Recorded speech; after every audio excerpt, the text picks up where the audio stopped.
त असां त असां उन्हनि माण्हुनि जे जो कि पाण अॻियां अचण सां थोरो सा हबकाइनि था पिया, they can write down their questions and that in that Google sheet, and then that Google sheet उहे questions असांजो moderator असांजे psychiatrist खां सवाल कंदा ऐं पोइ उहे psychiatrist उनखे जवाब ॾींदा। इहे उहे माण्हू जिन उहे सवाल कया आहिनि उहे असांखे लाइव फेसबुक ते ॾिसी था सघनि ऐं पंहिंजे सवालनि जा हुननि खे जवाब मिली था सघनि। So without further ado, मां invite कंदसि अदीब फातिमा ज़हरा खोजा के she doesn't need any kind of introduction. She is an institution in herself, an absolutely marvelous person, and she is a member of Sana Women Council. अदीब फातिमा ज़हरा मां तव्हांखां request कंदसि त तव्हां अॼु जे असांजे साइकियाट्रिस्ट जो इंट्रोडक्शन करायो ऐं हिन प्रोग्राम खे अॻियां वधायो please. Thank you, Adhiram. Thank you everybody who is joining. तव्हांजी महिरबानी जेको असांखे Facebook Live ते ॾिसी रहिया आहिनि या participant जे असांखे Zoom ते join कयो आहे. We really appreciate that. Shows that you crossed the barrier of stigma to understand the mental illness, and that's the first step to accept that what's going on out there is acceptable, and to address it is also necessary. So अॼु जो असांजो जेको guest आहे उहो कंहिं बि तारीफ़ जो मोहताज कोन्हे. He himself has not only created awareness in mental health but has a vast experience. त अॼु असांजो जेको guest आहे Dr. Aziz Memar. He is a consultant psychiatrist in Brampton, Ontario, Canada. And before that, he worked as a staff psychiatrist at Centennial Center of Mental Health in Punakha, Alberta for 15 years. इन खां पहिरीं पाकिस्तान में अदा Chanka medical college Larkana में 10 साल कमु कयो ऐं तंहिंखां पोइ Liaquat medical college CJ Institute of Psychiatrists Hyderabad में ऐं after passing MBBS from Sindh Medical College Karachi, he got training in psychiatry from JPMC Karachi. The vast experience आहे साईं जो ऐं I really appreciate साईं तव्हां टाइम कढियो अॼु असां वटि ऐं तव्हां असांखे जॉइन कयो आहे. असीं तव्हांजा ॾाढा थोरा था आहियूं. त साईं आउं तव्हांखे 2 मिंट ॾींदसि तव्हांखे जेको कुझु इनिशियल इंट्रोडक्शन ॾियणो आहे and then I will start questioning. Sure. I think हर माण्हू खे ख़बर आहे त डिप्रेशन तमामु हिकिड़ी कॉमन इलनेस आहे, much more than what people realize. At any time, it is present in almost 17% of the population. In a वक्त भी कोई 264 million, मतलब 26 करोड़ माण्हू जेके दुनिया में डिप्रेशन का सफर करे रहिया आहिनि. Unfortunately, जेको कॉमन आहे स्पेशली असांजे एरिया में त कंहिं बि मेंटल इलनेस खे स्टिग्मा सम्झो थो वञे, हुनखे एक्सेप्ट कोन थो कयो वञे, केर बि पंहिंजो इलाज वठण जे लाइ तयारु कोन्हे. इन करे त आउं साइकियाट्रिस्ट वटि छो वञा, मूंखे कुझु ज़रूरत कोन आहियां. So that concept should be not there. That should be taken off. And हर कंहिंजो असांजो सभिनि जो फर्ज़ आहे त असां मेंटल इलनेसिस जी अवेयरनेस जे लाइ कमु कयूं. थोरो अधी जी ॻाल्हि खे आउं थोरो वधाईंदुसि त जॾहिं आउं लाड़काणे में हुअसि त मूं लाड़काणे में साइकियाट्री डिपार्टमेंट शुरू कयो हुयो ऐं उन अवेयरनेस जे लाइ उते तमामु घणा सेमिनार्स मूं ऑर्गेनाइज़ कया हुया. Even we went to different shrines. उते वञी बि जेको असां मेंटल इलनेस जे लाइ माण्हुनि खे नॉलेज ॾिनियूं त तव्हां मेंटल इलनेस खे सम्झो. कमिंग बैक टू डिप्रेशन, त WHO हिन इलनेस खे हिकिड़ो तमामु सीरियस इलनेस जे तौर ते वठे थो. The reason that because depression can lead to suicide. तमामु घणनि माण्हुनि में इहो ख़्याल थो अचे त एतिरो छो त परेशान था थी वञनि इंसान जो, उन्हनि खे ॿी का राह नथी सुझे, उन्हनि खे जीअण जी का तमन्ना नथी रहे, जीअण जी का ख़ुशी नथी महसूसु थिए, तंहिंजे करे चवनि था त इन अज़ाब खां असां मरी वञूं त जान छुटी वञे. ऐं हर साल दुनिया में तक़रीबन 8 लख माण्हू ख़ुदकुशी करे था वञनि. And most of them, they are suffering from depression. Depression जा कॉमन सिम्टम्स आउं तव्हांखे ॿुधाए वञा।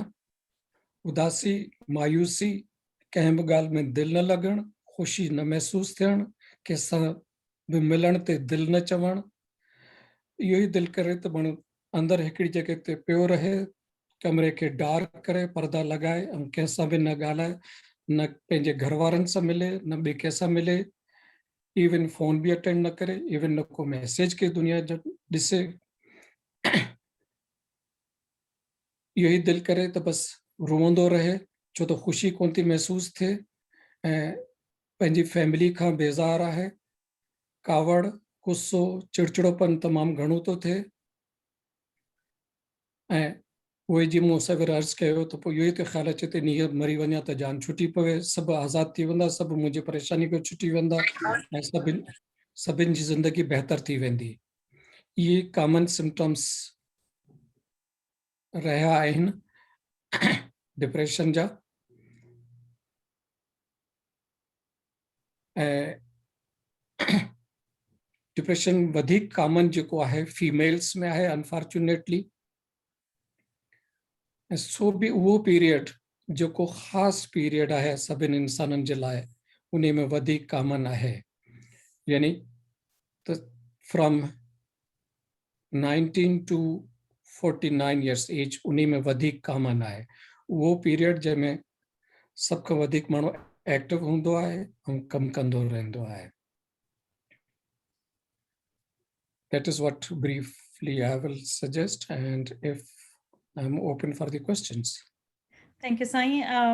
जीअं तव्हां चयो कि डिप्रेशन जेको आहे सो हर एज में कॉमन आहे, त हिकिड़ो असांजो सवाल जेका असां गूगल स्प्रेडशीट पब्लिश कई हुई ऐं असां रिक्वेस्ट कई हुई कि जेका बि पार्टिसिपेंट इन सना काउंसिल जा या जेका बि सिंधी असांजा अराउंड द कंट्री या अराउंड द ग्लोब आहिनि, अगरि उनखे को क्वेश्चन्स हुजे त उन गूगल शीट ते पंहिंजा क्वेश्चन्स मोकिलियनि। And I am really grateful कि उन डिफरेंट तरह जी वैरायटी ऑफ क्वेश्चन्स मोकिलिया आहिनि ऐं जेका फर्स्ट फेज़ में जेका बि मेजॉरिटी क्वेश्चन्स आहिनि that those are around depression and that's why we are talking about depression.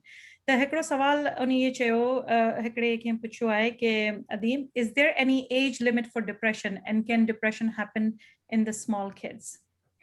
Yes, depression. Doctor Aziz, असांखे हिकिड़ी रिक्वेस्ट इहा आई आहे त थोरो कोशिशि करे अंग्रेज़ीअ खे घटि ॻाल्हायो ऐं सिंधीअ में वधीक ॻाल्हायो, छो त इहो प्रोग्राम असांजो न सिर्फ़ु नॉर्थ अमेरिका में पर ॿाहिरि पाकिस्तान में, हैदराबाद, सिंध में बि ॾिठो थो वञे, त इन करे असां ट्राई कंदासीं त असां वधीक में वधीक ॻाल्हायूं। जी ज़रूरु सॉरी। आदि डिप्रेशन जेका है हर एज में थी सघे थी, नंढनि ॿारनि में बि थी सघे थी।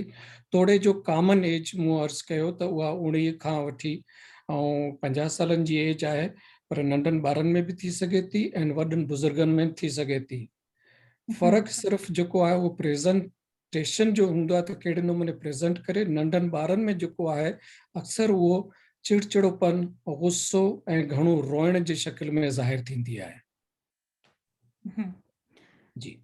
ऐं सिमिलर सवाल हिकिड़ो ॿियो आहे कि क्या ही सही आहे त अगरि माइटनि खे अगरि डिप्रेशन जी बीमारी हुजे त ॿारनि में बि वो डिप्रेशन ट्रांसफर थी सघे, लाइक जेनेटिकली आहे या अगरि माइटनि खे आहे त ॿारनि खे बि थी सघे थो? डिप्रेशन अगरि पेरेंट्स में आहे या माइटनि में आहे त थी सघे थी ॿारनि में, पर उहो ज़रूरी कोन्हे त ओतिरी कॉमन हुजे। इहो कोन्हे त हर माण्हू जेको फैमिली कंहिं में वॾे में डिप्रेशन आहे त सभिनि में थिए, कुझु पोर्शन में थिए थी ऐं तक़रीबन इट्स लेस देन 20% में जेको आहे उहो थी सघे थी, पर थी सघे थी, पॉसिबल आहे, थी सघे थी। ठीकु आहे। ऐं ख़ासि तौर ते जेका बाइपोलर डिप्रेशन जेका आहे उहा वधीक जेनेटिकली बेस्ड आहे, उहा फैमिलीज़ में वधीक कॉमन आहे। थोड़ा दा बाइपोलर के एक्सप्लेन करना। हाँ, दी बाइपोलर जेको डिप्रेशन जी, बाइपोलर डिप्रेशन जेको आहे उन में 2 फेज़िस हूंदा आहिनि। हिकिड़ो फेज़ हूंदो आहे डिप्रेशन जो जेको मुसविर अर्ज़ु कयो, उदासी, मायूसी जो, ऐं ॿियो फेज़ जेको हूंदो उहो एक्ज़ैक्ट अपोज़िट फेज़ हूंदा जंहिंखे असां मैनिक फेज़ चवंदा आहियूं। ऐं मैनिक फेज़ में जेको आहे तमामु घणी ख़ुशी, तमामु घणी एनर्जी, तमामु घणो ॻाल्हाइणु, माना जॾहिं आउं चवां थो तमामु घणो त माना तमामु घणो, जेको हर कंहिंखे महसूसु थींदो त हे अननेसेसरी पियो ॻाल्हाए ऐं अननेसेसरीली ख़ुशि आहे, ऐं तमामु घणी हुन में एनर्जी हूंदी आहे, उनखे सुम्हण जी बि ज़रूरत कोन महसूसु थींदी आहे। हिकिड़ी ॻाल्हि पूरी कोन कंदो त ॿी ॻाल्हि शुरू कंदो, ॿी ॻाल्हि पूरी कोन थींदी त टी ॻाल्हि शुरू कंदो। इहो मैनिक फेज़ हूंदो आहे जेको विच इज़ जेको वधीक सीरियस बीमारी आहे बनिस्बत इवन डिप्रेशन जे। सवली सिंधी में असां चवंदा आहियूं त डिप्रेशन में माण्हू पाण परेशान हूंदो आहे, मैनिक फेज़ में सॼी सोसाइटी या सभु माइट परेशान हूंदा आहिनि। ऐं अक्सर मैनिक फेज़ वारा मरीज़ जेके आहिनि उहे अस्पताल में दाख़िल थींदा आहिनि। त साईं जेका डिप्रेशन जा जेका मरीज़ हूंदा आहिनि जेके बाइपोलर थींदो आहे त उन जो जेको फेज़ मैनिक खां डिप्रेशन खां मैनिक फ्रीक्वेंटली चेंज थींदो रहंदो आहे या को ड्यूरेशन रहंदो आहे, देन वापसि वो डिप्रेशन में वेंदा आहिनि, पोइ मैनिक में वेंदा आहिनि, को साइकिल हूंदो आहे, like how does it go? जेको अक्सर हूंदो आहे उहो इहो ई हूंदो आहे त कंहिंखे मैनिक फेज़ थियो, महीनो 2 महीना हलियो, वरी ख़तमु थी वियो। पॉसिबल आहे त काफ़ी वक़्तु नॉर्मल रहे, थी सघे थो 2 महीना, 6 महीना, 8 महीना, साल, 2 साल, इवन 5 साल बि, तंहिंखां पोइ डिप्रेशन थिए। ऐं इहो बि पॉसिबल आहे त डिप्रेशन जेको आहे वधीक हलंदी थी रहे, 6 महीना, 8 महीना, साल हली, ठीकु थी वियो, वरी पेशेंट वरी नॉर्मल रहियो, पोइ वरी डिप्रेशन थी वई, ऐं मैनिक जो हिकिड़ो या 2 फेज़िस थिया लाइफ सॼी में। इहो कोन्हे त अल्टरनेट हलंदा रहनि, इहो कॉन्स्टेंट कोन्हे, ज़रूरी कोन्हे। एंड को स्पेसिफिक साइकिल कोन्हे कि भई हेतिरो टाइम ही हलंदो ऐं वरी होतिरो वक़्तु उहो हलंदो, ईअं कोन्हे? न, इहो कोन्हे, इहो कोन्हे। साईं लाइक जेको डिप्रेशन आहे उहो ट्रॉमेटिक इवेंट या को सदमे जी वजह सां बि ईंदो आहे? छो कि हिकिड़ो सवाल इहो आयो आहे कि हिकिड़ी सदमो हुजे या को बि मेजर लाइफ इवेंट हुजे, लाइक चाइल्ड बर्थ, ॿार अगरि पैदा थियो आहे तंहिंखां पोइ, त हिकिड़ी अॼु सवाल पुछियो आहे कि हिनजी भाभी ॿार खे जनमु ॾिनो हो ऐं जेकी बेबी आहे सो 5 महीननि जी आहे, ऐं उनखां पोइ उनखे ज़िंदगी में को इंट्रस्ट कोन रहियो, सदाईं रुअंदी रहंदी आहे ऐं कंहिं बि शइ ते अटेंशन कोन थी ॾे, स्पेशली पंहिंजे ॿार ते। ऐं कंहिं उन खे ॿुधायो कि this is called postpartum depression, त इहा शइ एग्ज़िस्ट करे थी? जी बिल्कुलु करे थी। पोस्टपार्टम डिप्रेशन या पोस्टपार्टम साइकोसिस इवन उहो पॉसिबल आहे, बिल्कुलु आहे, ऐं उहो अक्सर फैमिलीज़ में हलंदो आहे, अक्सर जेनेटिकली प्री डिटरमेंट हूंदो आहे। ऐं जेसिताईं तव्हांजे सवेर सवाल हुयो त कंहिं major family event, sorry major कंहिं इवेंट जे करे, त उहो ईअं सम्झो त मेजर इवेंट जेको आहे ऑलरेडी डिप्रेशन उन में लिकियल आहे, उनखे ॿाहिरि कढे थो, उनखे प्रेसिपिटेट करे थो। उनजो सिर्फ़ु इहो रीज़न अक्सर माण्हू इहो ई चवंदा आहिनि त भई मूंखे त का परेशानी कोन्हे, मुंहिंजी माशाल्लाह फैमिली बि सुठी आहे, मूंखे हर क़िस्म जी सपोर्ट बि आहे, फाइनेंशियली बि, पोइ मूंखे डिप्रेशन कीअं थी सघे? त उन ई जे लाइ इहो चवणु त भई मेजर इवेंट कैन प्रेसिपिटेट, पर डिप्रेशन ऑलरेडी उन पेशेंट में मौजूदु हूंदी आहे, जेका पोइ ज़ाहिर थींदी आहे कंहिं बि इवेंट जे करे, थी सघे थी, पर उनजे बग़ैर बि डिप्रेशन थी सघे थी, बग़ैर कंहिं स्ट्रेस जे। साईं थोरो सो पोस्टपार्टम डिप्रेशन जे बारे में ॿुधायो, छो कि औरतुनि खे पंहिंजी सोसाइटी जे अंदरि ऑलरेडी सुपर वुमन सम्झनि था कि उहो हर कमु करे सघे थी, हर शइ में जेको आहे सो पार्टिसिपेट करे थी, ऐं उनखे प्रॉब्लम्स कोन था थी सघनि। पोइ सडनली अगरि उहो विथड्रॉन फील करे थी, अगरि उहो बिल्कुलु शयुनि लाइक को इंट्रस्ट कोन थी वठे लाइफ में, स्पेशली जेको ॿारु ॼापल हुजे थो, जेको हिकिड़ो ख़ुशी जो एटमोसफियर हुजे थो, ऐं उन में बि उहो पार्टिसिपेट कोन कंदी आहे, त पोइ माण्हू उनखे बिल्कुलु एलियनेट करे छॾीनि था, माण्हू उनखे बिल्कुलु अलॻि करे छॾीनि था।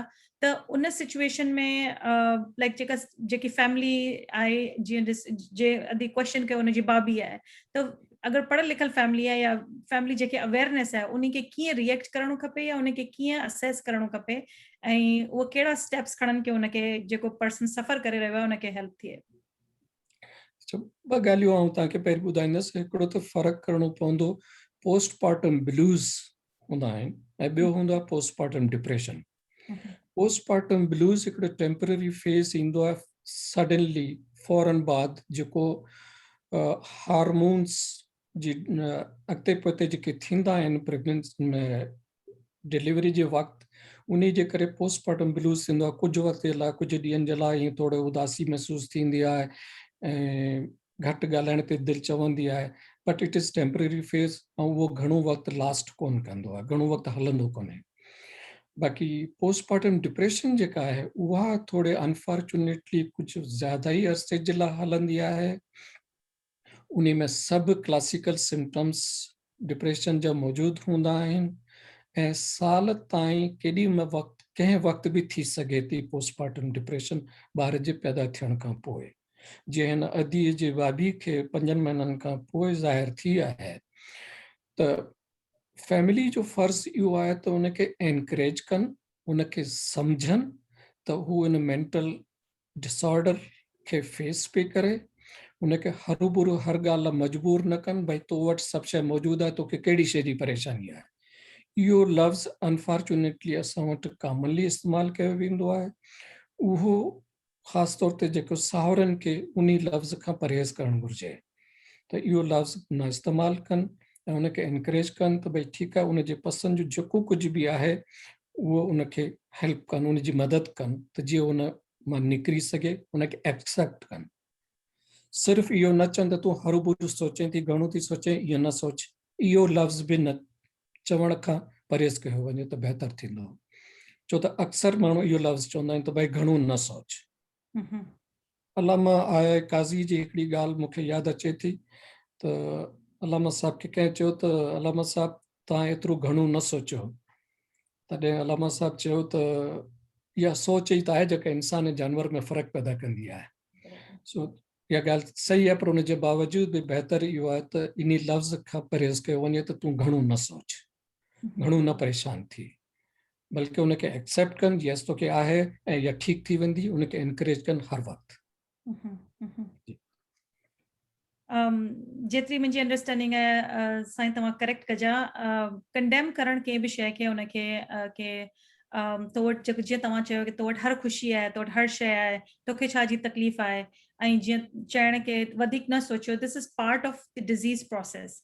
इहो डिप्रेशन में ईअं थींदो आहे कि हिकिड़ी सोच शुरू थींदी आहे, पोइ ताना बाना हलंदा रहंदा आहिनि। सोच पाणी खां हिक खां ॿी लीड कंदी रहंदी आहे ऐं उहो उन बंदे जे वस जी ॻाल्हि कोन हूंदी आहे कि उहो पंहिंजे थॉट प्रोसेस खे एलिमिनेट करे।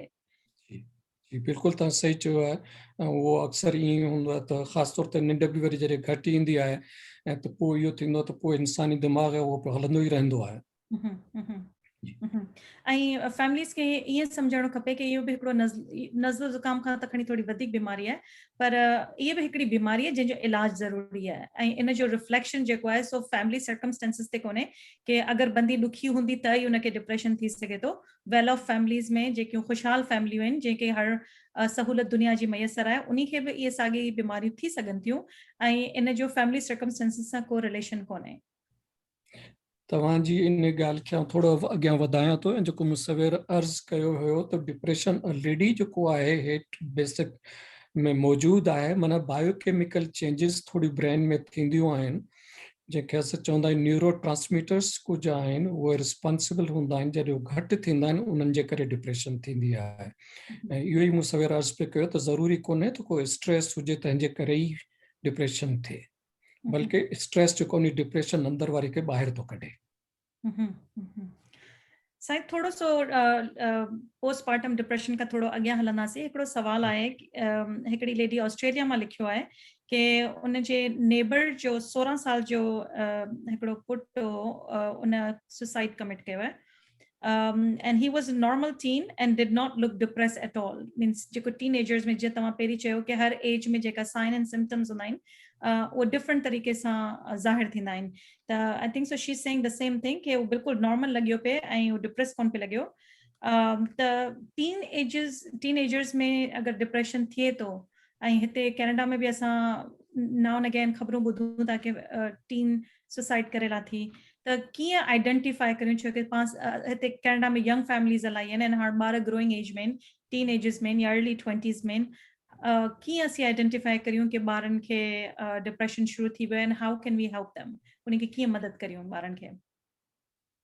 हा, उनजो तरीक़ो आहे त थोरो माण्हू नज़र रखे त ॿार में का डेविएशन त कोन थी आहे, ॿार थोरो पंहिंजे यूजुअल नॉर्म खां हटी त कोन थो वञे, थोड़ो दोस्तनि अहबाबनि खां बि कटिजी त कोन थो वञे, उन्हनि सां ॻाल्हाइण घटि करे छॾियो आहे या उन्हनि सां मिलण बि घटि करे छॾियो आहे।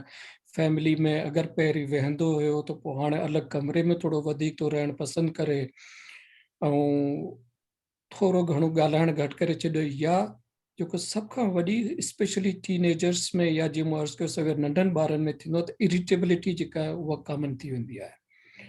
हिकिड़ो त ख़ुदि टीन एज बाय इटसेल्फ अहिड़ी हूंदी आहे जंहिंमें काफ़ी हार्मोनल चेंजिस बि ईंदियूं आहिनि। उन सां गॾु अगरि डिप्रेशन थी वञे त इरिटेबिलिटी, एंगर उहो वधीक थी वेंदो आहे, माइटनि खां थोरो हटी वेंदो आहे, दोस्त अहबाबनि खां थोरो हटी वेंदो आहे।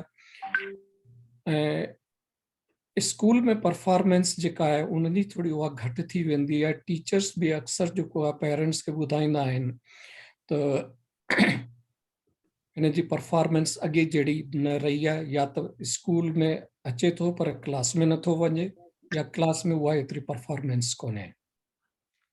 अक्सर थोरो दोस्तनि सां कंहिं न कंहिं नमूने सां बेज़ारी जो ज़िक्र कंदो आहे त भई छा फ़ाइदो आहे हिन जो, हिन लाइफ जो।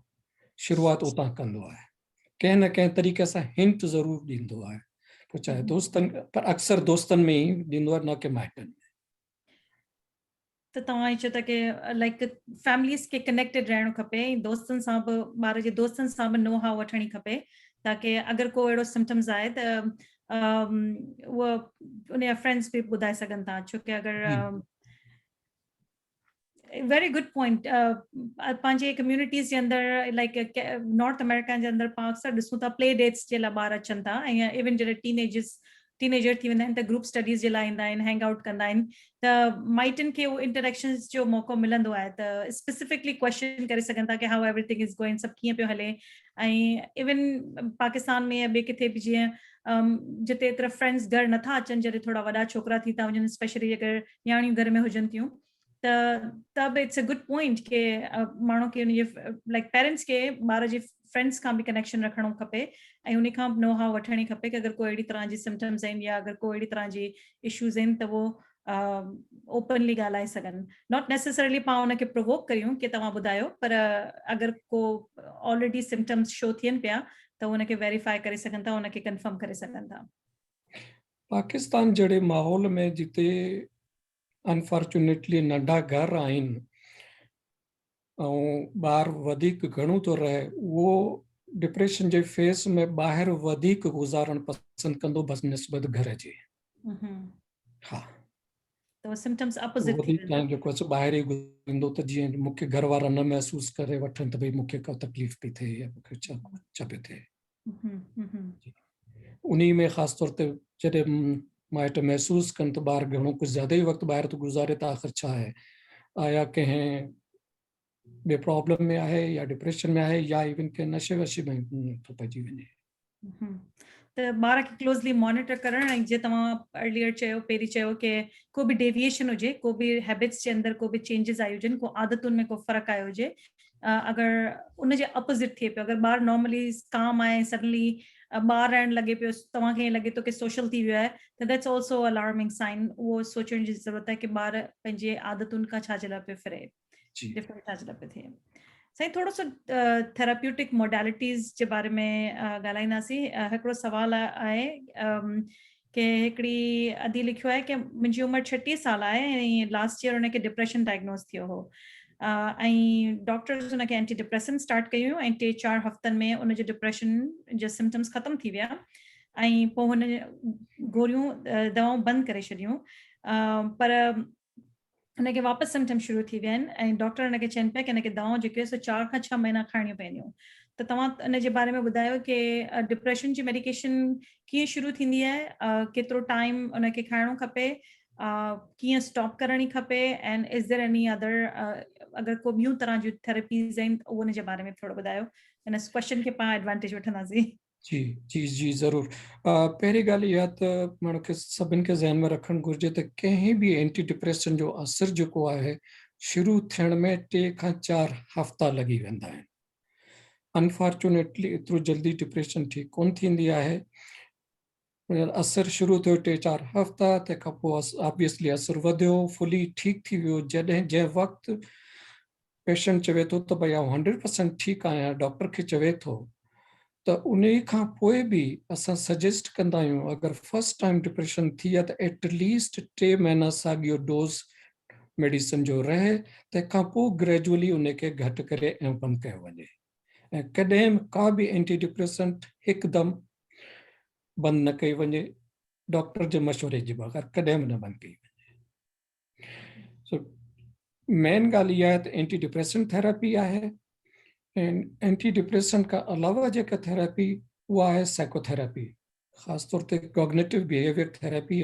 अगरि इहे ॿई गॾे ट्रीटमेंट कयूं वञनि त पोइ तमामु सुठा उन्हनि जा रिज़ल्ट अचनि था, अगरि पॉसिबल आहे। न त एंटी डिप्रेसेंट हिन स्टेज ते सभ खां बेस्ट ट्रीटमेंट सम्झी वञे थी। पर अगरि ॿियो दफ़ो डिप्रेशन थिए थी त पोइ उनजो ट्रीटमेंट जो टाइम थोरो वधी थो वञे। जेतिरा जेतिरा वधीक एपिसोड थींदा वेंदा ओतिरा ओतिरो डिफिकल्ट थींदी वेंदी ट्रीट करणु। इन करे बि असां चवंदा आहियूं, रिक्वेस्ट कंदा आहियूं त महिरबानी करे जल्दी जेको आहे मेडिसिन बंदि न कयो।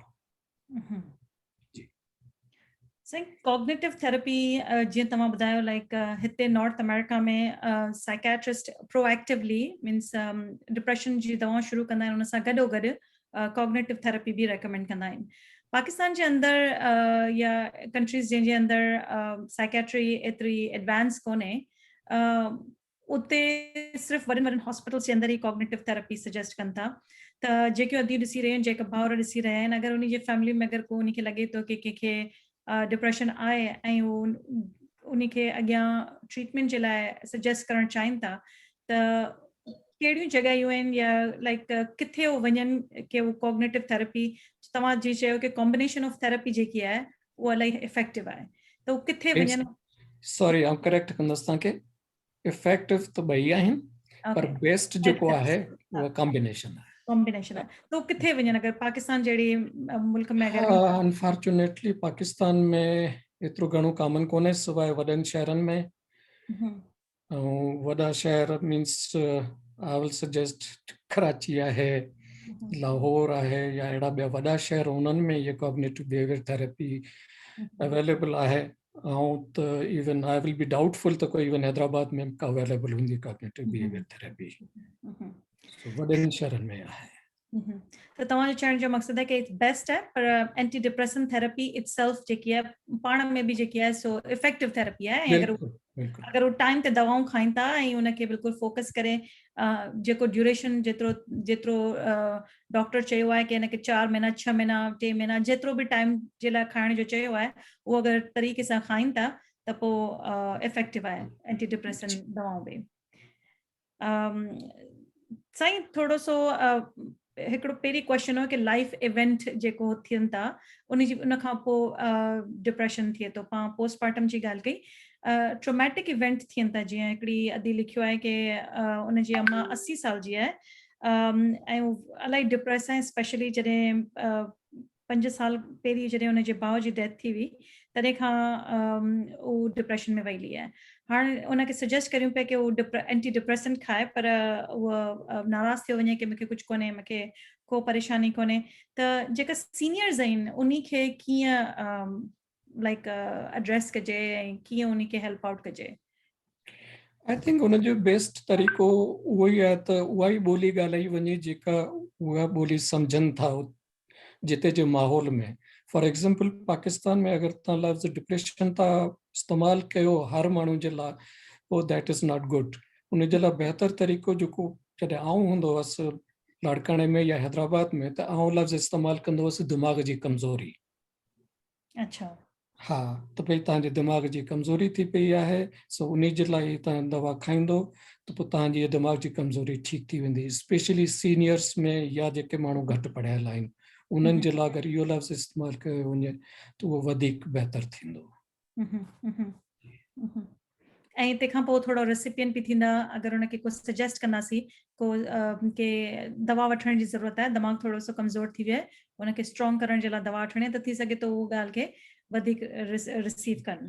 जी, जीअं तव्हांखे बि ख़बर हूंदी त लफ़्ज़ कमज़ोरी जेको आहे पाकिस्तान में काफ़ी एक्सेप्टेबल लफ़्ज़ आहे, ऐं उन जो इलाज जेको आहे काफ़ी माण्हू ख़ुशीअ सां कराईंदा आहिनि। सो तंहिंजे करे इहो लफ़्ज़ अगरि केरु इस्तेमालु कंदो त उहो वधीक बहितर तरीक़े सां एक्सेप्ट कंदा उन खे। Very good point. Very good point. Thank you, Sai. Sai, कुछ questions जेका आहिनि सो ADHD ऐं anorexia जे अराउंड में ऐं उन questions खे थोरो eliminate करियां पई ऐं next sessions में पाण उन खे discuss करे सघूं था। हिकिड़ी lady question कयो आहे, that will be the last question ऐं तंहिंखां पोइ audience में कुछ सवाल आहिनि पाण उन्हनि ते हलंदासीं। last question ये है कि 28 years जी है ऐं अमेरिका में रहे पई ऐं उनके सिम्टम्स शुरू पिया थियनि लाइक रुअण हर वक़्तु जॾहिं बि हस्बैंड घर में देर सां अचे थो त ॿियो को हुन वटि को एक्टिविटी कोन्हे ऐं हुन जो हस्बैंड जेको सॼो ॾींहुं कमु करे अचे थो ऑब्वियसली थकी हारी अचे थो त उहो हुनखे एतिरो सीरियस कोन थो खणे त अगरि लेडीज़ जेकियूं घर में आहिनि जेको को जॉब वग़ैरह कोन पियूं कनि ऐं अगरि उहो डिप्रेशन में वञनि थियूं त व्हाट इज़ योर सजेशन कि उनखे कीअं पंहिंजे सर्कमस्टेंसिस एंड सिनेरियोस खे हैंडल करणो खपे?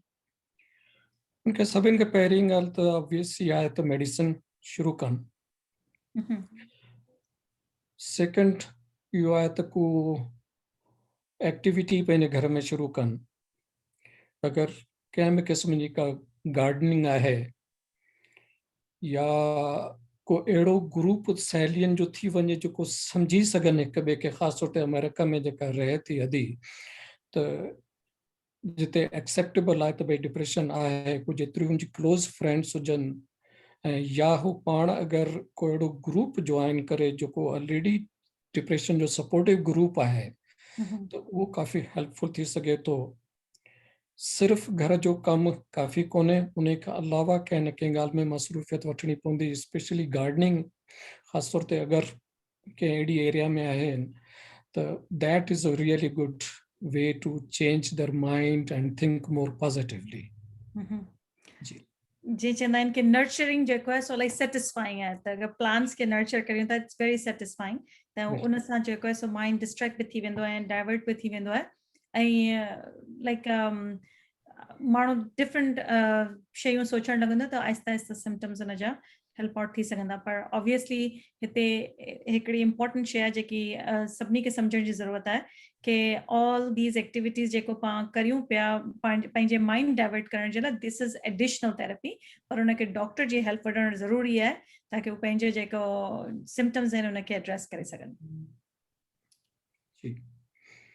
त ऑडियंस मां अदा यूसुफ हिकिड़ो सवाल पुछियो आहे कि अॼुकल्ह माण्हू इलाही ॻाल्हाइनि पिया कि क्रॉनिक फटीग सिंड्रोम जे बारे में, त क्रॉनिक फटीग सिंड्रोम छा आहे ऐं उनजा इम्पैक्ट छा आहिनि ऐं उनजी क्योर छा आहे? Is it related to mental illness? Like I think chronic fatigue syndrome is a kind of fibromyalgia. उहा उन खे फाइब्रोमाइल्जिया जे तौर ते एड्रेस कयो वञे ऐं अगरि डायग्नोज़ कयो वञे उन जी ट्रीटमेंट उन जे मुताबिक़ कई वञे, उनखे सिर्फ़ु साइकियाट्री सां न रिलेट कयो वञे त वधीक बहितर थींदो।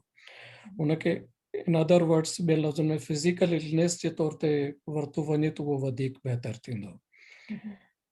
Chronic fatigue syndrome doctor Shahid Qureshi खां ॾिसां पियो त उहो ऑनलाइन आहे त उहो एक्सेप्ट एग्री कंदो त इहो जेको आहे more it is part of fibromyalgia.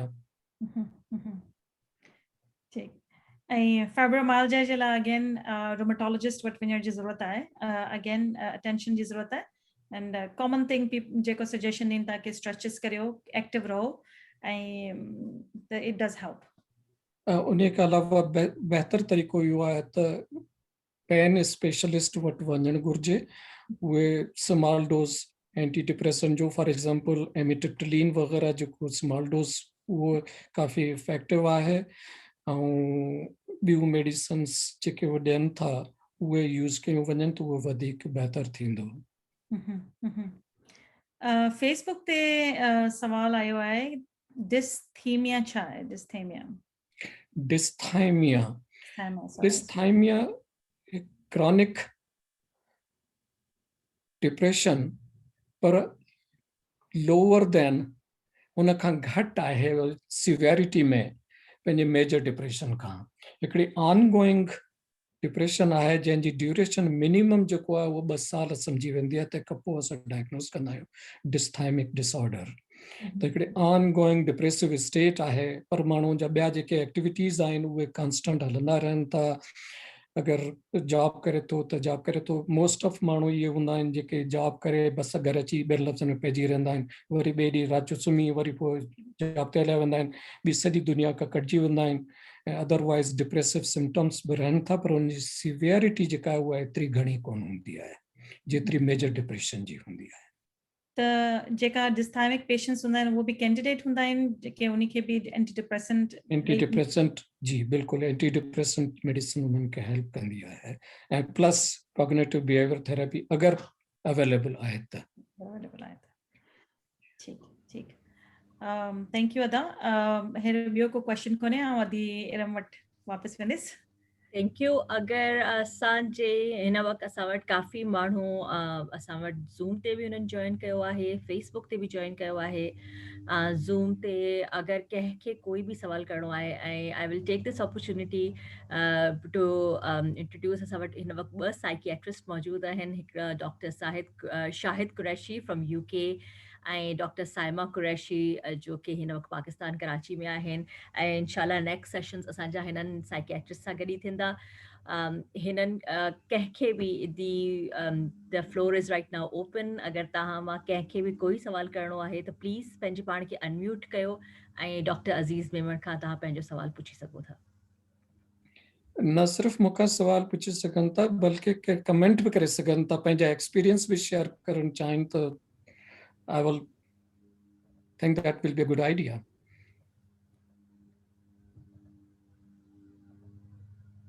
मां सिर्फ़ु हिकिड़ी ॻाल्हि चवणु चाहींदुसि अज़ीज़ डॉक्टर अज़ीज़ जे इजाज़त सां त CBT या कॉग्निटिव बिहेवियर थेरेपी जेका आहे it is not readily available in Pakistan. In fact, it is not available. Not readily, but it is not available at all.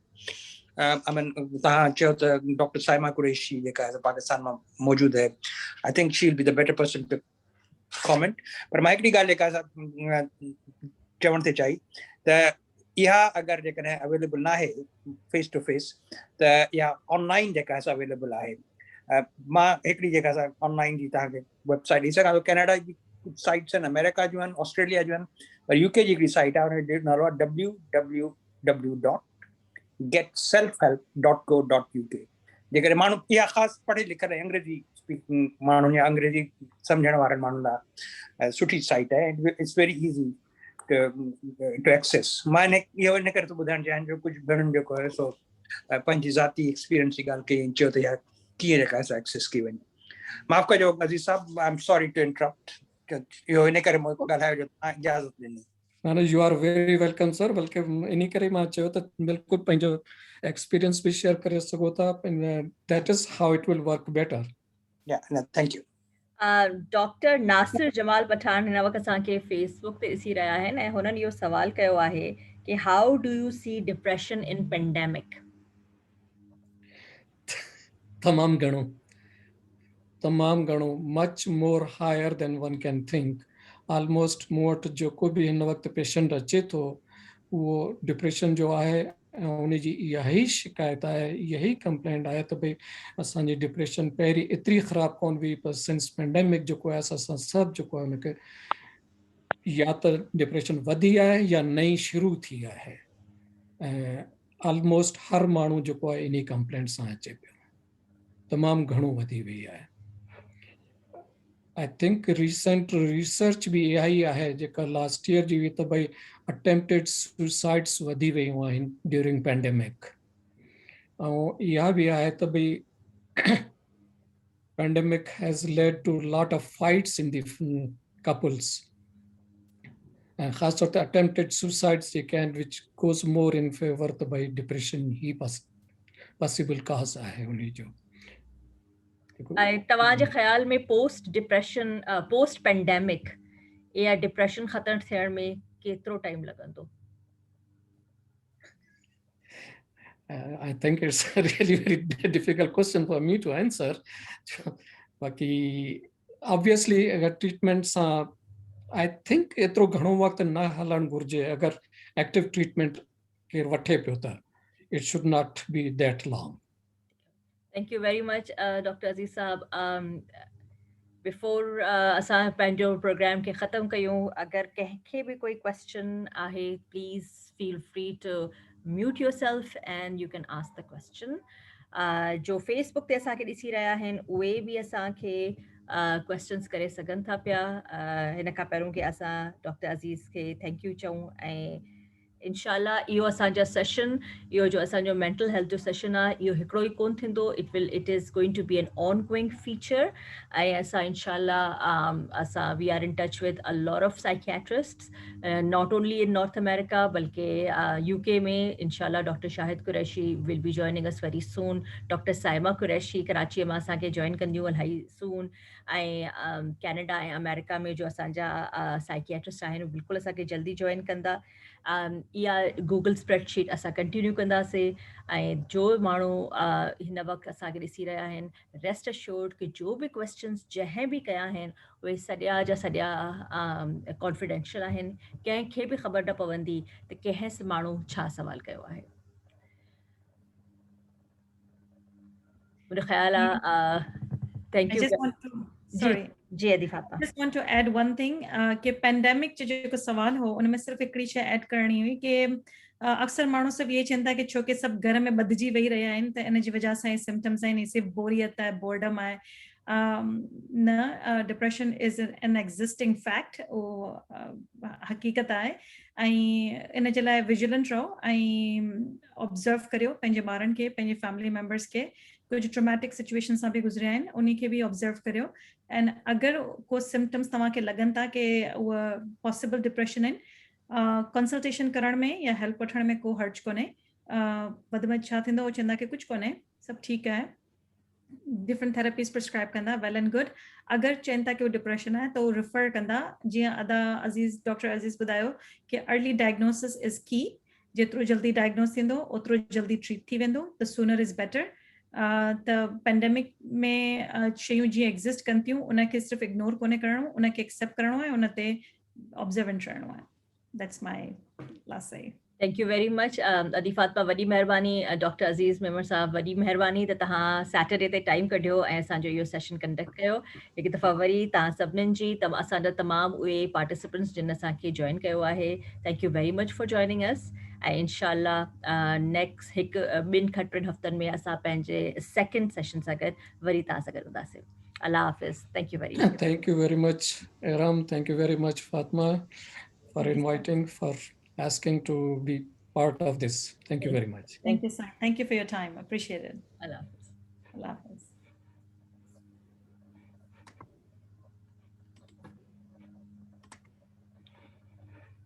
Okay, all right.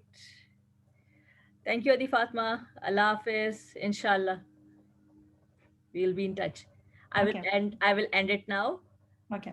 ताकि वहाँ से recording कर सकें. Thanks. Okay. Allah Hafiz.